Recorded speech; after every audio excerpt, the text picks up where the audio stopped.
ఖండాలన్నీ కదం తొక్కే సమరం, ఊహకందని విన్యాసాలు, లిప్తపాటులో తలకిందులయ్యే ఫలితాలు, అవధుల్లేని ఆనందాలు, అంతులేని నిర్వేదాలు, ఇలా భూగోళం మొత్తం బంతిలా ఆడేసే టోర్నీలోకెల్లా బంపర్ టోర్నీ సాకర్ సమరానికి వేలైంది.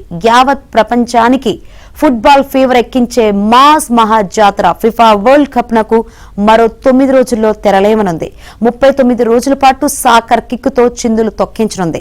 4 ఏళ్లకొకసారి ప్రపంచం మొత్తాన్ని ఉరుతూలొగించే సాకర్ సంరంభానికి ఈసారి అమెరికా, కెనడా, మెక్సికో సంయుక్తంగా ఆతిథ్యం ఇస్తున్నాయి. 23వ ఫిఫా వరల్డ్ కప్ ఈ నెల 11న ఆరంభం కానుండగా వచ్చే నెల 19న న్యూయార్క్ లో జరిగే మెగా ఫైనల్ తో ముగినుంది.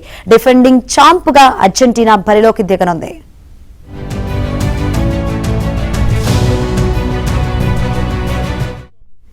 ఇప్పటి వరకు జరిగిన ఈవెంట్లు ఒక లెక్క కాగా ఇప్పుడు జరగబోయేది అంతకు మించి అన్నట్లుగా సాగనుంది. 39 రోజుల పాటు టోర్నీ సాగనుండగా 104 మ్యాచ్లకు 16 నగరాలు ఆతిథ్యం ఇవ్వనున్నాయి. బరిలోకి దిగే జట్ల సంఖ్యను 32 నుంచి 48కు పెంచారు.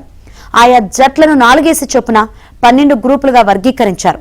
ప్రతి గ్రూపు నుంచి టాప్ 2లో నిలిచిన జట్లతో పాటు 3వ స్థానంలో అత్యుత్తమ ప్రదర్శన కనబరిచిన మరో 8 జట్లను నాకౌట్ రౌండ్ 32కు ఎంపిక చేయనున్నారు. మొత్తంగా కలల కప్ ను సొంతం చేసుకోవాలంటే ఆయా జట్లు 8 మ్యాచ్లు నెగ్గాల్సి ఉంటుంది.